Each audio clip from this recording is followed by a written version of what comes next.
everyone here in Zoom world. I want to say that I'm so sad that my friend and colleague Rebecca is not available for this event, but I want to thank her for extending the invitation to me. Jean, Bruce, nice to meet you all. Emma, thanks for your help. And Jamil, I really look forward to being in conversation with you. So thank you for agreeing to be a respondent. And so I'm going to share some slides and just talk with you about the work I've been doing through a series of images. And I'll talk for about 30 to 40 minutes, and then we can, I'm looking forward to the discussion. It's really important for me to let people know that when I started this project in 2010, actually I started this project, in part, this project was a response to this photograph here of my cousin DeAndre, who was sentenced to an adult prison at the age of 16 and spent about 10 years there. He's out now, he's doing quite well. But he and I stayed in touch during that time through letter writing and exchanging photographs. And he sent this photograph to me in February, and it was hanging on my refrigerator. And one of my friends is an art historian, asked me about it and was just really captivated by certain aspects of this photograph that he thought looked more like staged images with backdrops from an earlier era. For example, James Van Der Zee, a well-known African-American photographer of the early 20th century, who used to do studio portraits of celebrities, but also everyday folks in Harlem. And so I told him that this was a photograph that was taken in prison, and that one of the common conventions of visiting incarcerated relatives include paying for these images. And these images are also often a time where a type of physical intimacy can take place, at least in the state of Ohio, where my relatives were incarcerated. It was one of the only times where we could actually touch each other for these staged and, again, commodified moments. It's also important to note that the backdrops are typically painted by incarcerated people, in that the photographer is an incarcerated person whose job in prison is to take photographs during family visits. And here's another image of my cousin Alan, who grew up with me. Alan and I are 2 years apart, and he's really, for me, the emotional heart of this project, because the 3 weeks after I graduated from college, and I was the first person in my family to graduate from college, Alan was sentenced to life in prison at the age of 18. And thankful, after he was released, he spent 21 years from age 18 to 39 in prison. And during that time, we again kept in contact through letter writing and photographs. And no matter where I lived, and I grew up in Southwest Ohio, but I lived in the Netherlands for a while. I went to graduate school out at Stanford in California. So wherever, and then now I live in New York, I would always come back to Ohio at least once a year and sit across from him in the prison visiting room and catch up. And every time we had these visits together, we would document it through these photographs.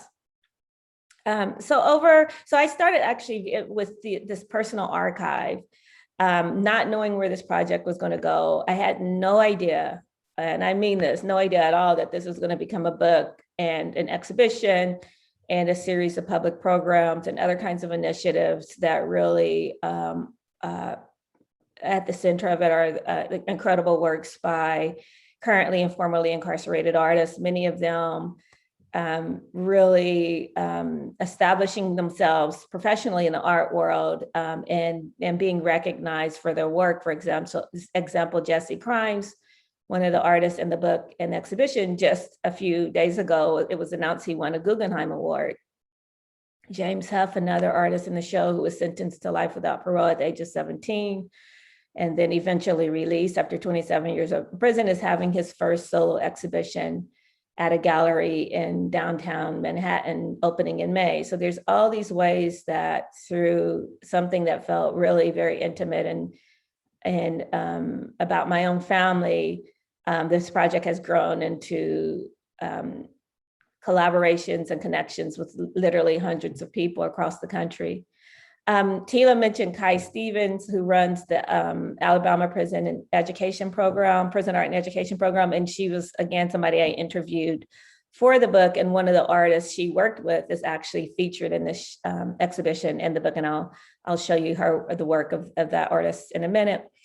But from, starting with my this archive of my family, I connected with leaders like Kai Stevens, leaders of nonprofit organizations teaching arts in prison, activists, currently and formerly incarcerated artists and their loved ones. And over the course of research, I interviewed over 70 people, and that became the heart of the book. And the exhibition actually grew out of the book. Most of the research and the time and care was put into the book. And thankfully, I was able to collaborate with a museum in New York, MoMA PS1, to turn the book into something else. And that's the exhibition that closed just last week on April 5th. One of the first artists I met through research was, I should say, he wasn't one of the first artists I met. One of the first artists I became aware of is Ronnie Goodman in 2013. It took me another 2 to 3 years to actually meet Ronnie, because Ronnie had been released from San Quentin prison in 2009, but then spent a decade as an unhoused person in San Francisco's Mission District. And he was very hard to reach, as are many unhoused people. Who was living in various encampments. And it was through an ally and someone who helped him on the outset, someone who helped him who worked at the San Francisco Public Library, that I was eventually able to interview him. And when I talked to Ronnie told me so much about this work of art. It's just this work.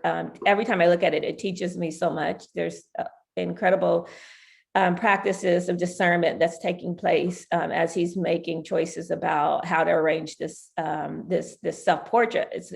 It's him at work, actually, in the San Quentin workshop space. And he said, as he's also kind of memorializing himself in the space, knowing that he was going to be released someday and never wanting to go back, he was also curating. He said the works of art were not hanging on the wall as they appear in this painting, but he was bringing works closer to him of people who were very dear to him, or artists who were in collaboration with him. And so that really opened up my eyes to a whole series of aesthetic practices and experiments that are taking place in prison, where artists are working with the very conditions of their punitive captivity in the service of art making, and how art making becomes this practice that exceeds the state mandate of punishment, of isolation, of stigmatization, that art becomes this important practice of belonging for incarcerated people, of self-making, of futurity for many artists. And it involves what theorists Fred Moten and Stefano Harney talks about as fugitive planning. So it involves a lot of type of work behind the scenes, underground work that involves collaborating with other incarcerated people. For example, in most prisons, access to art supplies is very, very limited. Either people can access them through programs like the program that Kai Stevens runs in Alabama, through workshop spaces like this space in San Quentin, or through vendors that maybe they are able to purchase very limited supplies like watercolors, but the availability is very, very narrow. And so much of the art that takes place in prison is actually art that involves contraband items, discarded material, found items, what I call penal matter. And we'll talk more about that throughout this presentation. But it was through talking to Ronnie and looking at his work that I started to think about what are the very conditions under which art is made in incarceration. And I came up with various categories that I kind of use throughout the book and exhibition. And one is this idea of carceral aesthetics. And that is like the aesthetic practice, art and art making that takes place in prison under conditions of unfreedom, as well as art by non-incarcerated people that really address state repression, criminalization, surveillance, and the broader carceral state. And then thinking specifically about like artists in prison, like Ronnie Goodman, or artists that Kai Stevens worked with, I really wanted to like honor the type of practices and risk-taking that's involved. And sometimes the risk-taking is really steep risk-taking where someone could end up in solitary confinement or punished because they're using contraband items. You know, often when we talk about aesthetic risk, we're talking about it in very figurative terms, but in prison, those risks are often quite literal, and they can be you know, connected to, you know, life or death situations. And so the categories that I came up with talking about these conditions were, one, penal space, and that is like the very space of punishment.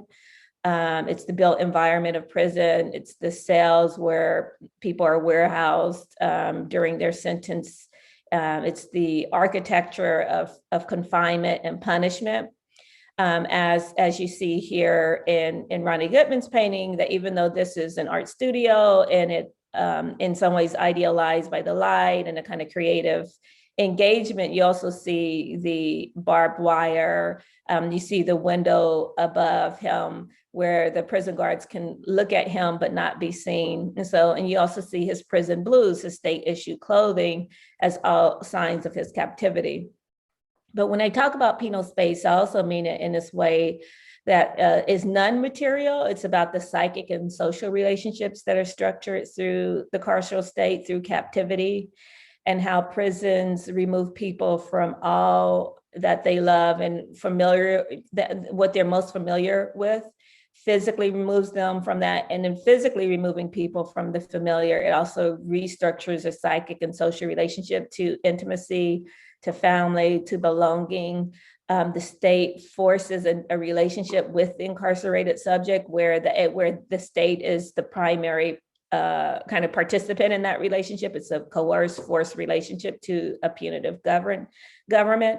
And I think that experience is really powerfully encapsulated in Tamika Cole's Locked in a Dark Calm, which Tamika made while imprisoned in Alabama and working and taking poetry classes through Kai Stevens' program. So it's, again, connection to your previous speaker. And this work is featured in the book, and it's also featured in the exhibition. And so another condition, I talked about carceral aesthetics, penal space, and then thinking about the very material constraints under which incarcerated people make art. I use the category penal matter. I talk about how artists innovate through using, again, discarded items, contraband items, through actually producing color by anything that will dissolve into water and turn into color, be it coffee, Kool-Aid, and various items. That M&Ms is another item that is commonly used to create paint. Dean Gillespie was an expert during his 20 years in prison of innovating around penal matter. He created dozens of miniatures in prison in Ohio. I came to learn about Dean's work because he was incarcerated with my cousin Alan, and they became really good friends and supported each other. And Dean would build relationships with other imprisoned people to help, in part, get items for use in these elaborate miniatures of Americana that he made over the course of several months. So he said one way that he would manage his sentence is to say, oh, it's going to take me 3 months to make this or 6 months to make this. Spitz dinette, which you're looking at right now, involves him using the aluminum foil from old cigarette wrappers, using sewing pins that another incarcerated person was able to bring out of the sewing room and clandestinely give to Dean so that he can incorporate into this work. The window curtain is actually a used tea bag. Whatever looks like windows is actually plastic from cassette tape holders and the like. So he takes whatever he had at his disposal, again, in the service of aesthetic practice.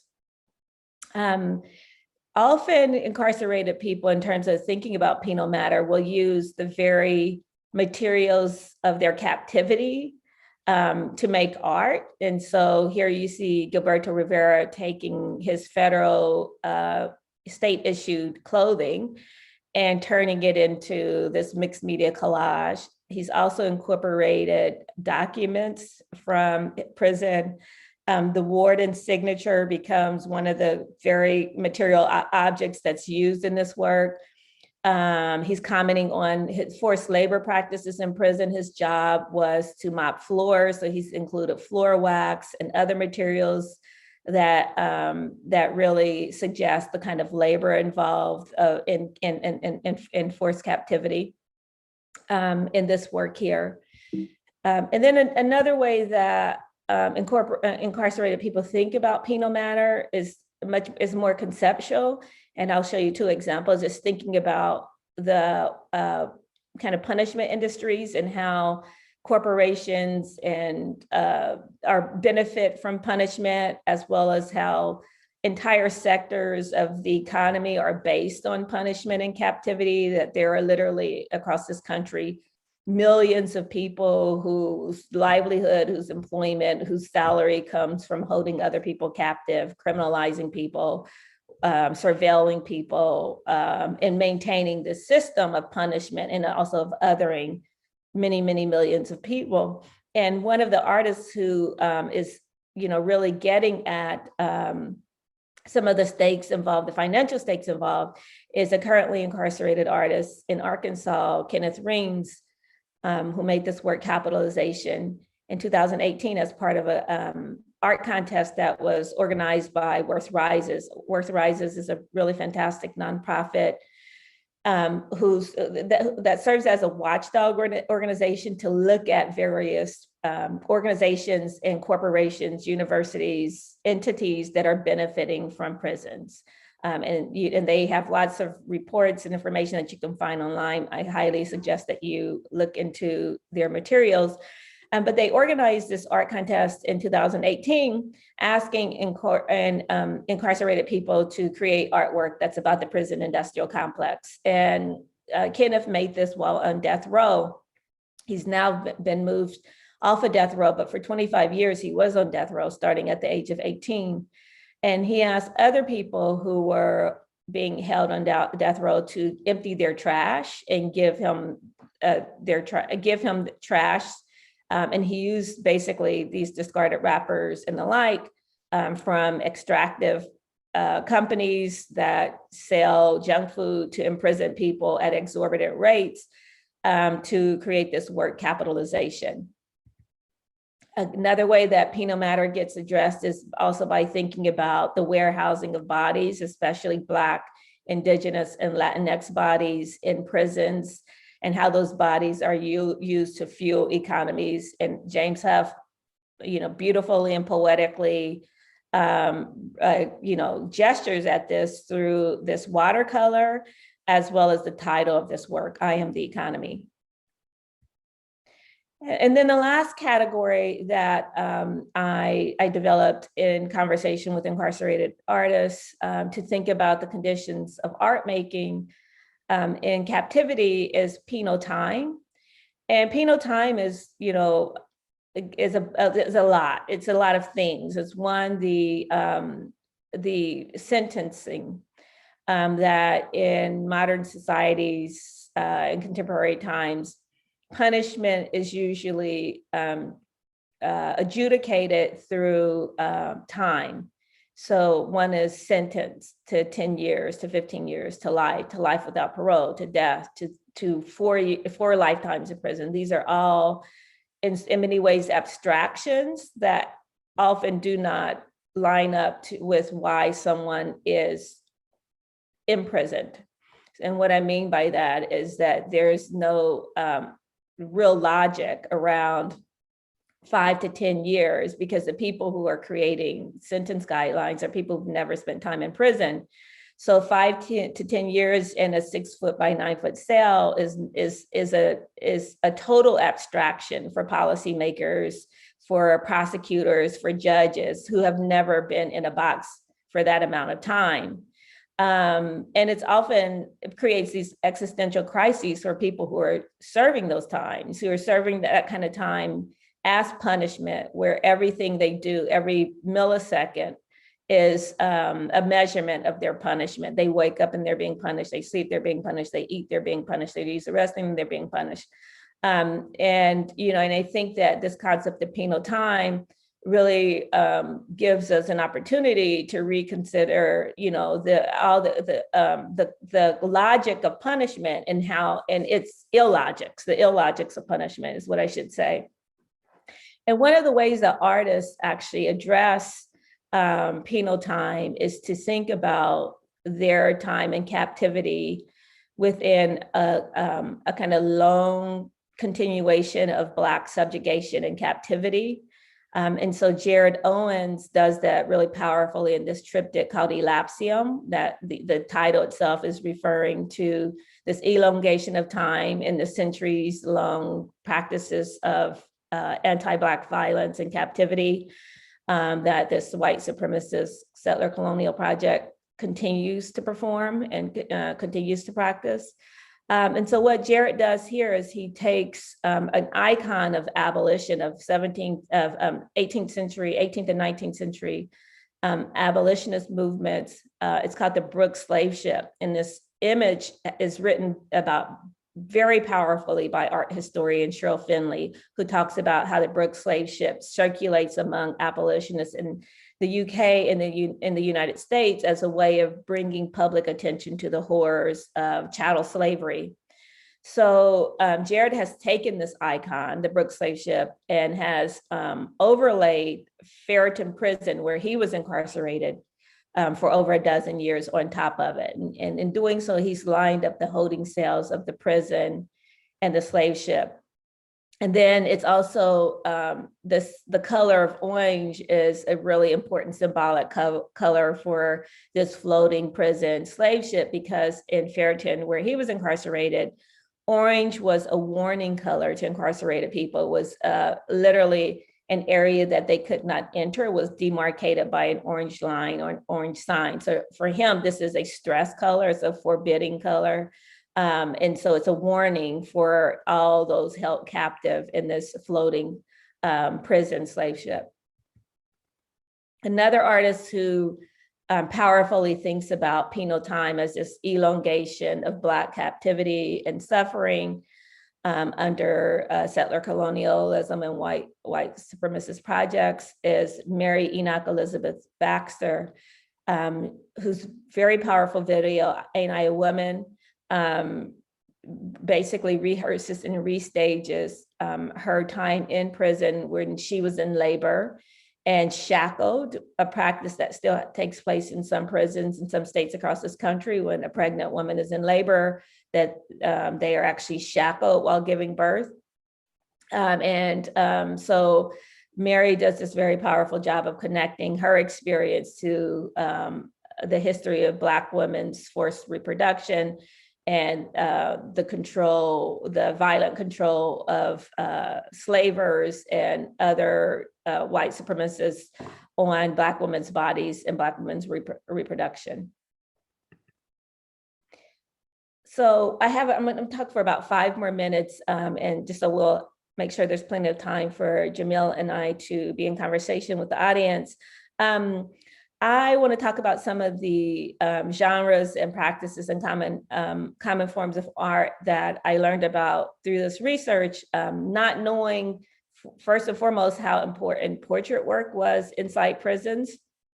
And portraits serve so many purposes inside prison. One is portraits made by incarcerated artists literally are attempts to create other images beyond what the kind of forced representation of imprisoned people by the state. And the state produces what I call criminal indexes of incarcerated people, and those are often through mugshots or prison ID cards that like literally and physically tethers imprisoned people to the category of quote inmate or offender or all these other negative pejorative terms that are used used by the punitive state to describe imprisoned people. And so you see here, Russell Craig, who's became an accomplished portrait artist during his time in prison, that he takes that very stigmata, his prison ID card that he had to wear on his body, and turns it into this work of art. And it's one of his first self-portraits in which he underlines the word art and really shifts his primary relationship away from the punitive state to a longer tradition of art, especially art making among incarcerated people. And he talks very powerfully about the kind of traditions of art making and peer mentoring that takes place inside prison.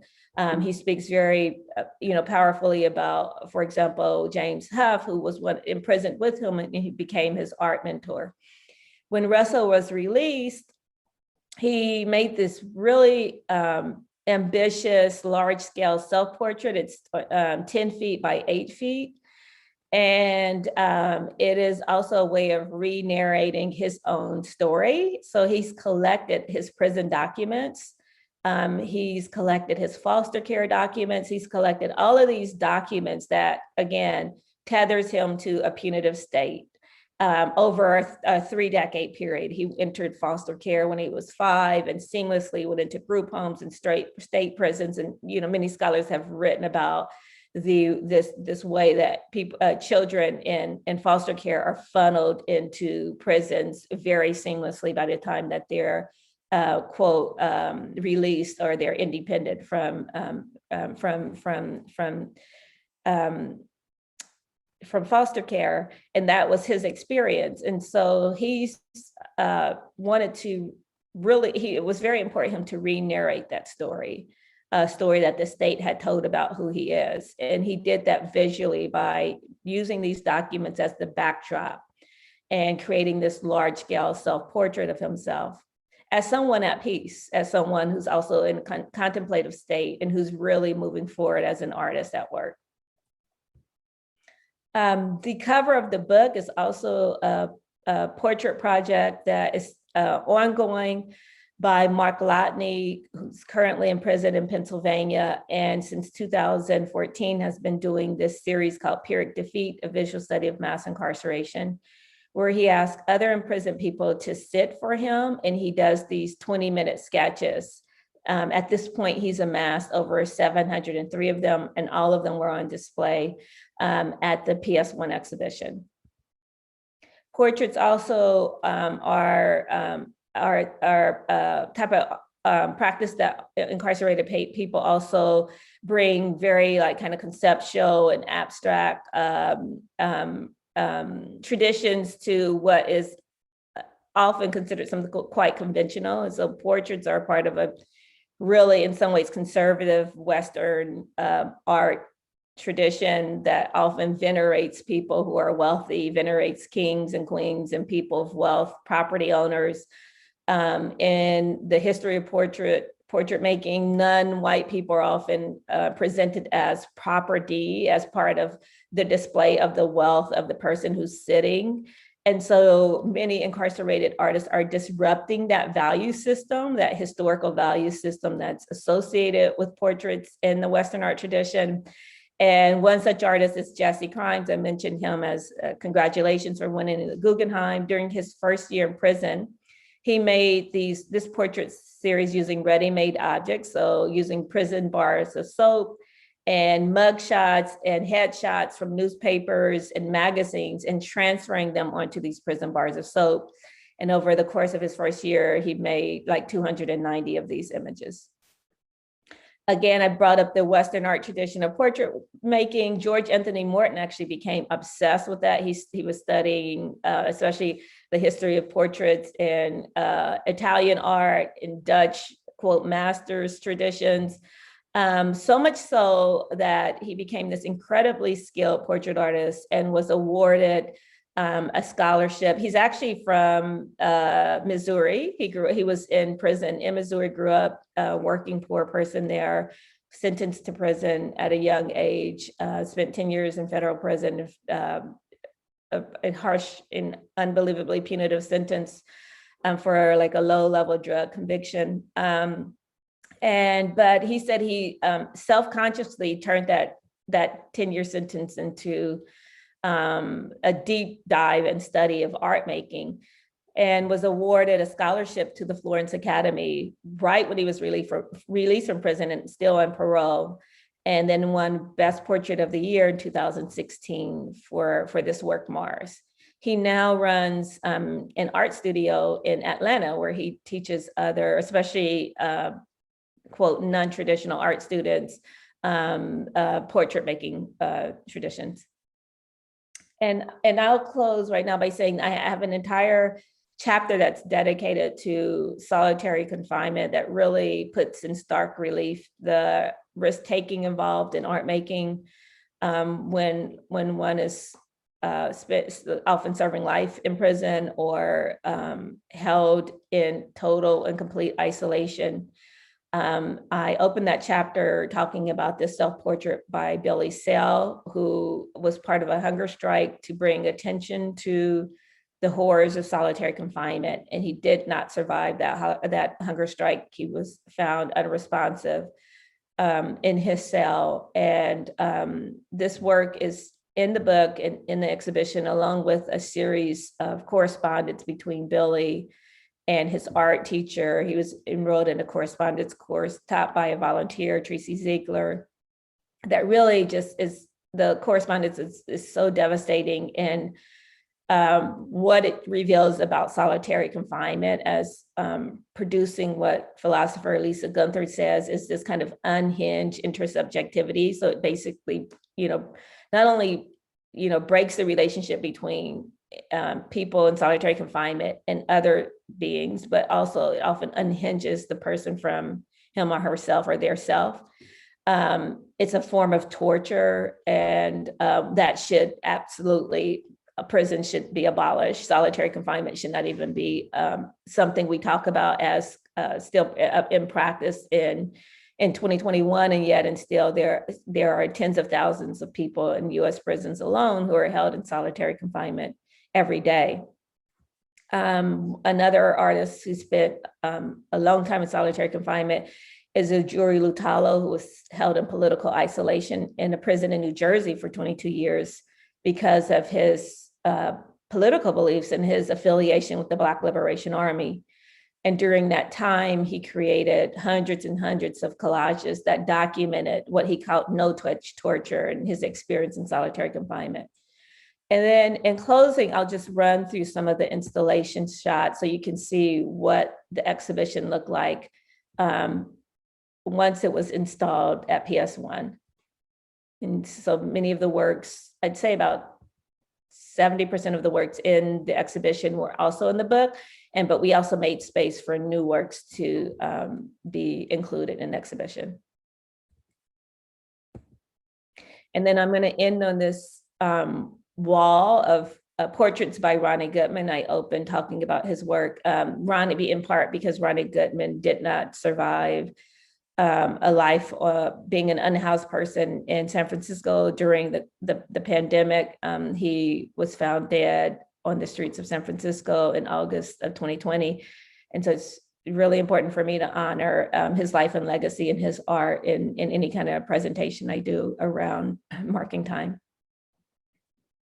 So thank you very much. Jamil? Thank you so much, Dr. Fleetwood.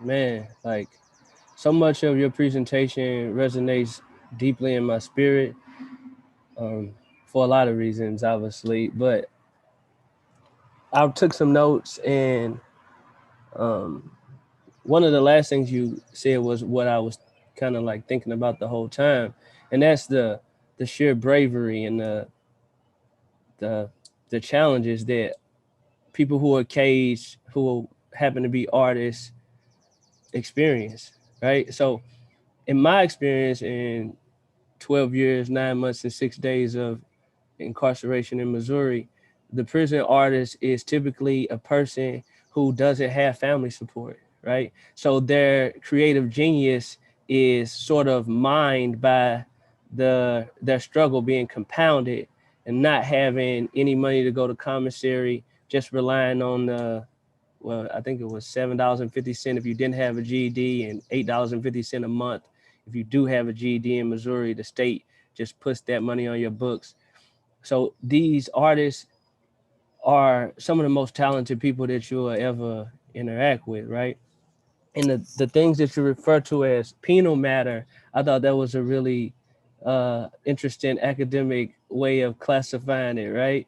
Because contraband, when a person who's been caged thinks of the word contraband, you think of something you're not supposed to have, like a knife, or people sell different foods out of the cafeteria that you're not supposed to have, like an onion or something. That could be considered contraband. But the penal matter, as you coined it, are often things like everyone on this call seen in the presentation is things that people would typically throw away, right? So the state departments of corrections classify anything that's not used in its original form as contraband, right? So this is clearly an artistic expression. And I remember vividly how the artist would, because they aren't getting family support, they would sell things that they created, be it portraits, be it origami, be it, and I remember they would use like cereal bags, the material of a cereal bag, and they would have all these different colors, and they can make picture frames and they can make flowers. But what happens is the artist ends up getting sent to solitary when they sell these things. One, that's a violation for transferring goods for a service. Two, people want to send it out to their family because these are like really beautiful creations, or whether it's a picture frame, whether it's a portrait. So when you can't send it out just regularly in the mail, you have to go to the property room. If it's like a larger size envelope, right, you have to go through these different processes to get it sent out. And of course they go through it, and when they see a piece of art, they're going to hunt down the artist, right? So I just wanted to, and then they're going to write them a violation, right, and possibly send them to solitary. So you were spot on with that about artists having to have this resolve to continue to produce, right? To not just to get things to survive off of, but to continue to do what they're doing. And I think it's really important, especially, man, just it was just really, really powerful, your whole presentation. But I kept thinking about this quote by Zora Neale Hurston, and it says, if we are silent about our pain, they will kill us and say that we enjoyed it, right? So I can't get that out of my head, because the artistic value of these productions is not going to be assigned while you're still caged. It's just, I can't thank you enough for showcasing these people's work as far and as wide as I imagine that you have, and I'm just really grateful for that.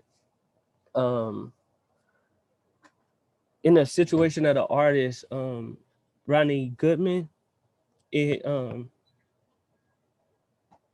it really struck me, and just because of how he passed away, right? Um, so that has been one of the things that I am working diligently to try to change about the higher ed prison space, is because it's not, and I'm the beneficiary of participating in the higher ed prison program, and I got out and I applied and was accepted to finish my undergraduate coursework at WashU, and it's just so many different opportunities came available to me. But that's not the standard in the higher ed prison space. It's reentry is largely viewed as separate work, right? As if our colleagues who are scholars and academics don't understand that 95% of people are getting out, right? So here was a man who was a brilliant artist, who his works live on now that he's passed, only because he had the benefit of a contact who would, make this possible for him. And I just would really wish that he would have had someone who could help him after he was released, because I'm just convinced he had a lot more to give to people in the world. And I just want to say thank you for that presentation, because I'm really at a loss for words, and this typically doesn't happen to me. I am just, I didn't think that I would feel that way about it, right? One of the last violations I got, and I'll just leave it here. I'm not sure how much time I have left, but one of the last conduct violations I received in prison was making a vision board, right? So it was just, they throw away boxes all the time because people were being moved all around, and and they give you magazines, and they give you access to scissors and a little glue stick. You can buy one on the canteen. But when I put these things together just to make a vision board, because I couldn't rest my mind, like, what am I gonna do when I get the hell out of here? Um, I got written up for that. I got written up for just making a vision board, and I'm not an artist by any stretch. And I did witness all the time how artists are harassed, how their sales are often, um, torn up and kicked in and searched all the time. I was thinking something about the tattooists. People in prison get a lot of tattoos, right? They You can make a tattoo gun out of an old Walkman, right? People can break down an old Walkman and use it in like the needle out of a cigarette lighter to make a tattoo gun. And that's something that will be considered a dangerous contraband, right? Because you converted this Walkman into something else that they'll try to make it like it could be used as a weapon, but clearly it's a tattoo gun. So the challenges of being caged are that much more intense for an artist. The scrutiny and the surveillance is that much more elevated for artists in a carceral setting. And like I said, thank you for that presentation. Parts of it literally like gave me chills. So thank you. One last thing. I I had an opportunity to do a TED talk, and I want to encourage everyone on the call today to register for it, and you'll have a opportunity to get a little more of what my story has been. And I am so grateful for your presentation, Dr. Fleetwood. I really appreciate it. Thank you. Jamil, okay, someone you posted the information about the TED Talk? Yeah? No, yeah, I think that's Okay. it. Yeah. Thank you so much for those comments. This is an honor to be in conversation with you and to hear your how it reverberated with you. And thank you so much for sharing that Zora Neale Hurston quote. That quote means a lot to me. It was such a powerful quote. One of the things you said about artists in prison that just struck me, and something I found so fascinating about the portraits is how you're right. A lot of in-prison artists, they don't get money and they don't get support. And portraits become a type of currency that people barter and trade. They make portraits and they, barter and trade for coffee or cigarettes in places where you can still smoke, or, ramen noodles or whatever, some basic needs, right? That people use portraits in prison as a type of currency for getting some of their basic needs met. And so a lot of the artists that I interviewed, even if they didn't consider themselves portrait artists, they would make portraits or they would make greeting cards. They would make these things that they would then barter and trade or sell to other imprisoned people to get some of their basic needs met. Oh, absolutely. I mean, anything from decorating an envelope, um, like I'm just trying to think, like so many different things that they can make just like out of paper. And I just want to emphasize that like a lot of the really dope art that you included in this presentation, is gonna get some people like in trouble. You know what I mean? Like that little still life thing with the cigarette package and the windows. Now some places they do sell a sewing kit, right? So they can make a lot more. And artistry includes I was at a camp with a guy named Sean who would sew things. He would like sew patches. He would make patches and sew it on people's clothes, and he was charging like $25 for that, right? So, but again, they will come and take that because it's not in its original form, right? It's not in its original form, so they'll call it a contraband. Yeah, and that's what I appreciate you saying that, because the state's force of power and this kind of really coerced relationship that people have to have with the state when you're in prison, right? Like the state wants you to you're always at their beck and call. You always have to, if they come in and call your number, right? Like at any time a prison guard could say, okay, count, right? And they call you, and whatever you're doing, you have to stop what you're doing. So that's the prime. And so art becomes this way of kind of, in some ways, disrupting that. And like you were saying, anything people use for their own pleasure or that's meant other than how the state says it should be used can get someone in trouble. And so I talked to an artist who would do tattoos and made a tattoo gun and went through like giving me all these instructions about what he did to make not only a tattoo gun, but also then to make ink for to draw on bodies. But one of the things he said is that not only would he, if he was caught, he'd get in trouble for having that, like you were saying, it was considered a dangerous contraband.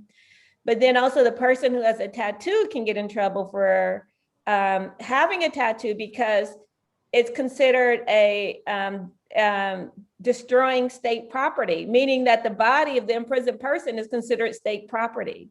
So the state actually identifies the imprisoned person as their property, and therefore they cannot get an unauthorized tattoo, which in so many ways, again, connects the bodies to chattel slavery, right? And the branding of bodies during chattel slavery. Absolutely. That's exactly what it's called. It's called self-mutilation, destruction of state property. That's what the violation is going to read when they write you a violation for that. And destruction of state property can be any of those pieces of art that you share in which a person used a uniform or sheets. They're going to write you a violation for destruction of state property for using something that they issued to you that more than likely had your number on it. And then they're going to charge you for the cost of that. So they're going to charge you like $15 to $20 for a sheet. And I know for damn sure that this sheet wasn't worth $20, right? They're going to charge you for the clothing that they issue to you if you take your name off of it, right? Because that's a violation, right? Yeah, just I'm really at a loss. Like, and I just have a question, like, what ways or what suggestions do you have to encourage like your colleagues, other people who may be working in the higher end prison space, who may be professors, who may be people who are interested in going in to bring art programs to encourage their students who may be artists to stay strong and continue to produce things that will be transformative for themselves and for others, despite all of the constraints that we've been discussing, all of the restrictions that we've been discussing? Yeah, no, that's a great question.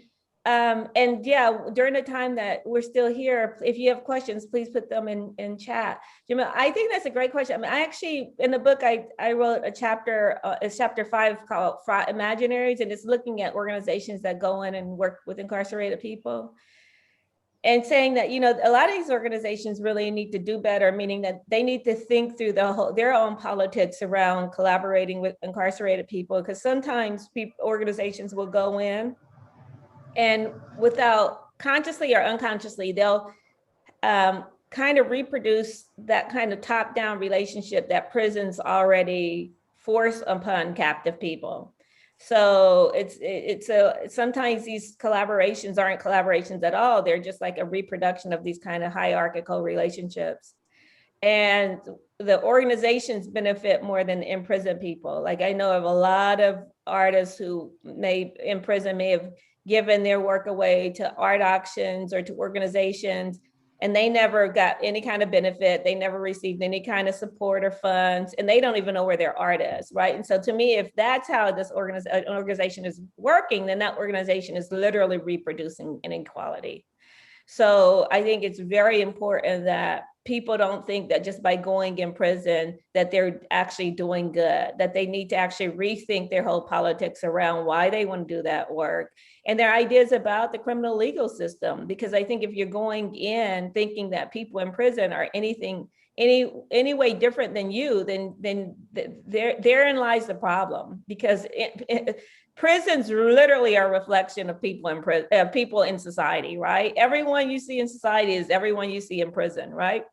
And that prisons are actually these scapegoats for like people who are most marginalized, impoverished, criminalized, and targeted populations in the country. And so prisons are sites, institutions that are really visualize what inequality looks like in a given society. And I think that anyone doing work in prison has to really, like anyone doing work like around art, education, they need to do that kind of education and self-searching before they go in to collaborate or work with incarcerated people. I think that's very, very important. And I also think that their job should not be, the security of their job should not be based on reproducing prison populations, but ending prison populations. I fully agree. I had a question just about, so were the folks that you featured in your books, were they mostly creating their art in like a structured prison arts program or in their free time, or just, I'm just curious about that. Yeah, it's a range. So like Ronnie Goodman, that portrait at Open With, he did that through an organization called the William James Association. They run arts programs throughout the state of California. Dean Gillespie, those like miniatures, those are all done, quote, contraband items, you know, off the grid, you know, hiding. He'd often work in the middle of the night using like a little flashlight.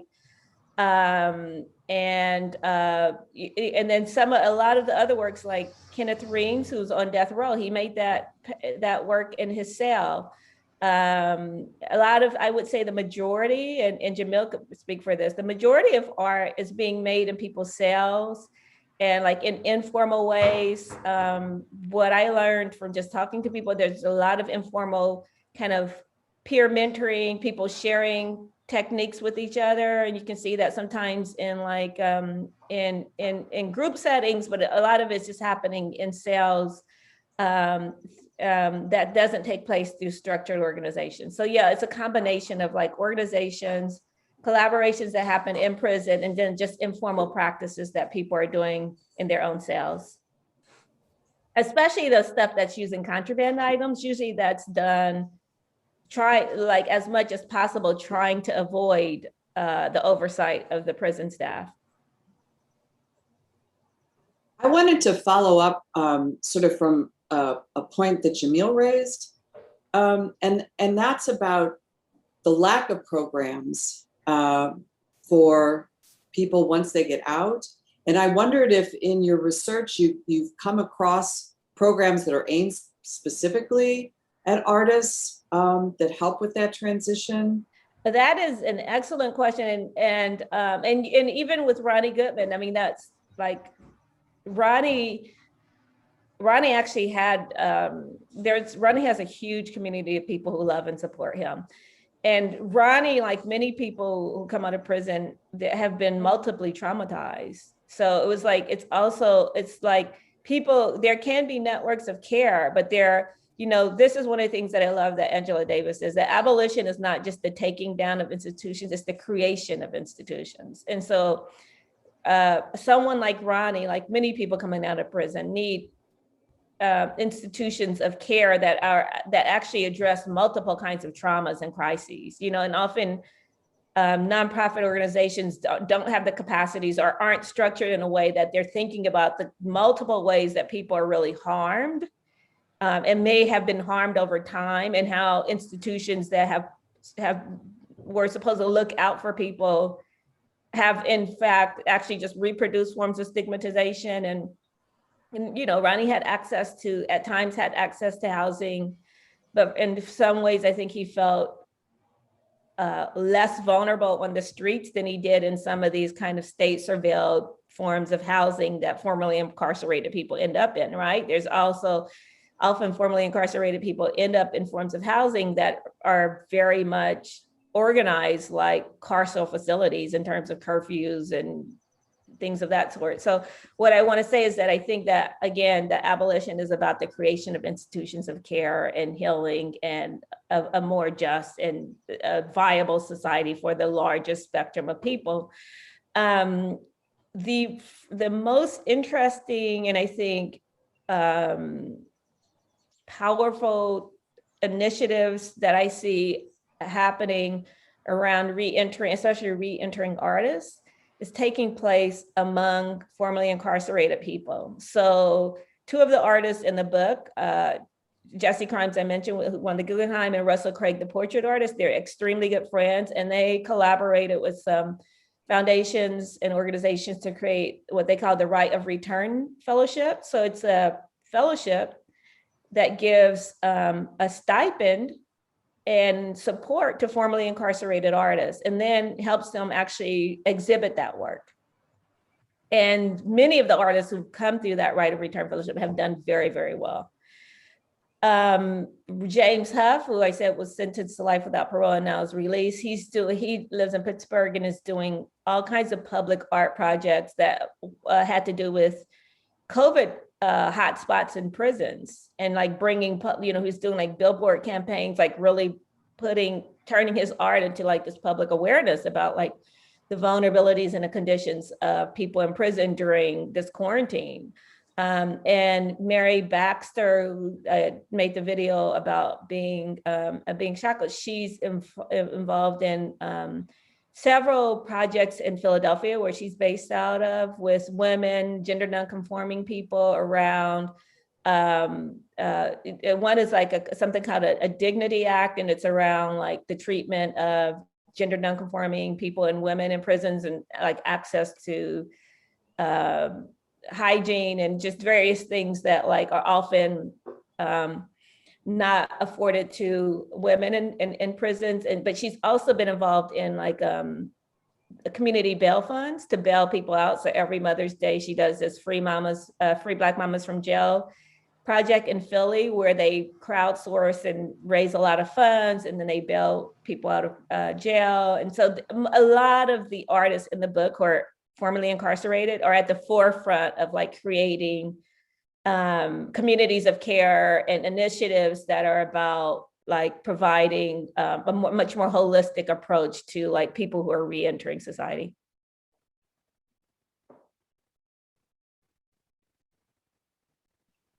Well, I thank you for such a poignant and really informative talk. It really made me think a lot about things that I hadn't thought about before, in terms of just like the processes of creating art under incarceration. I had just a quick question, because I don't want to take up too much time in case other people have questions. But I was wondering if any of the artists you've studied have done like installation kind of pieces, like where they kind of transform the space around them into art. Obviously, that would probably be another violation, I assume, and or like art films or written pieces.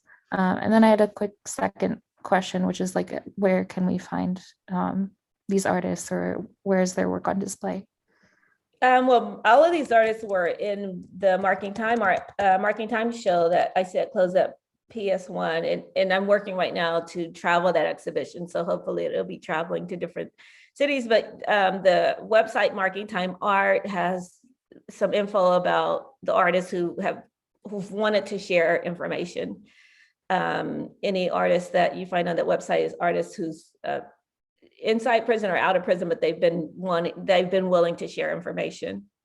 And yeah, there are artists. I mean, I think installation in prisons, and I think Jamil could talk more about this, that artists will, depending on security levels and the type of prisons, and many artists try to turn their cells into a space of escape.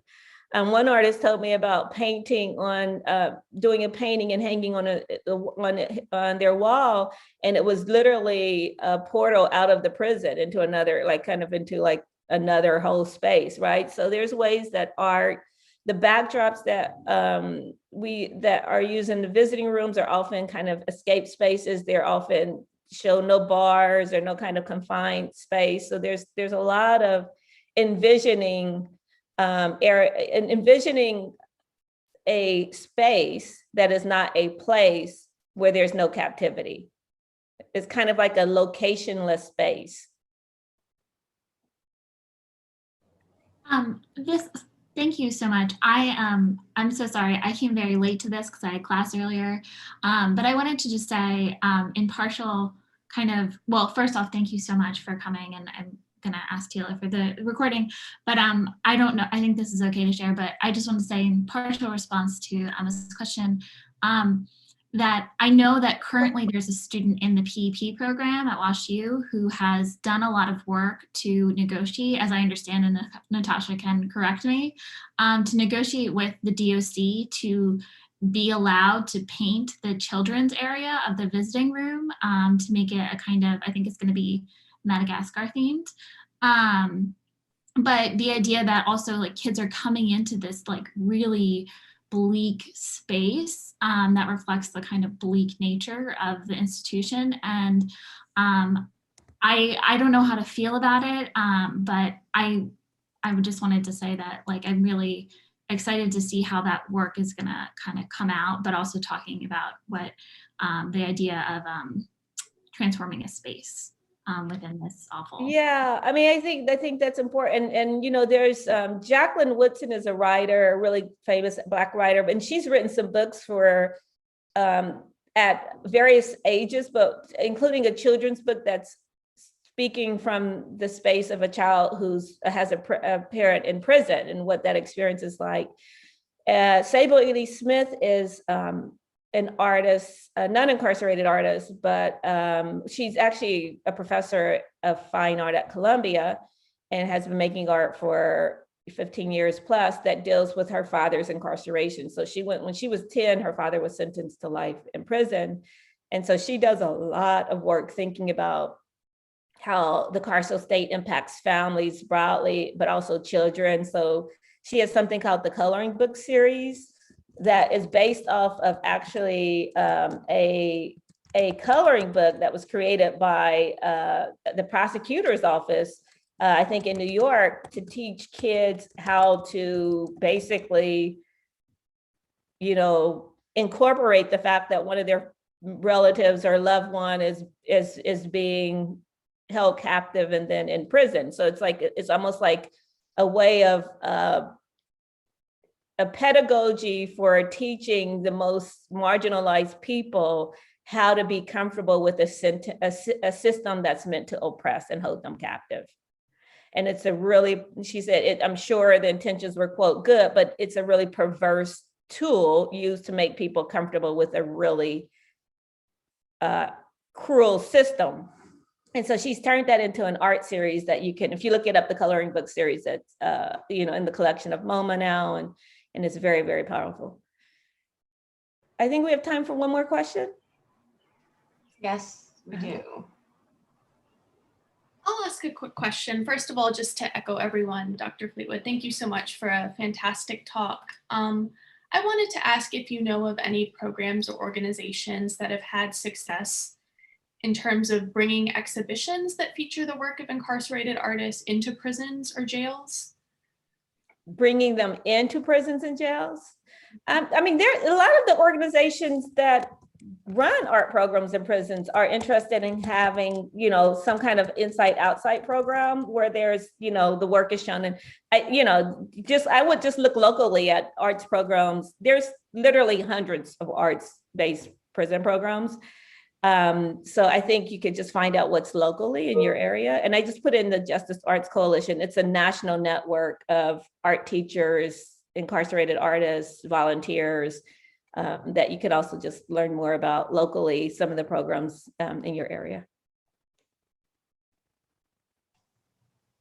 Jamil, thank you again for being in conversation with me. What you said was really powerful, and I'm looking forward to your TED Talk.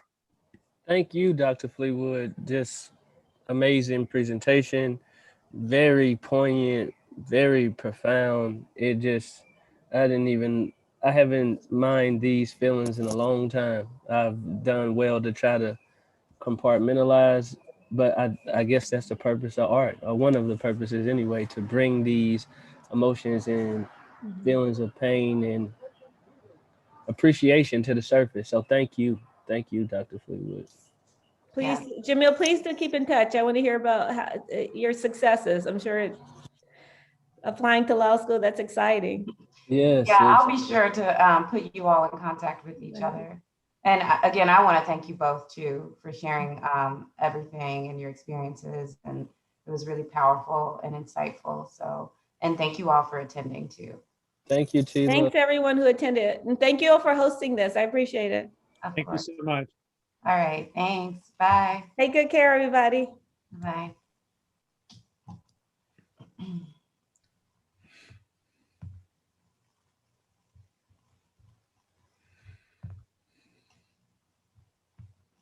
Tila, do you need us to stay on for anything? Or? No, no. That was really That's good. making sure. Okay. See you tomorrow, I guess. Okay. All right. Bye.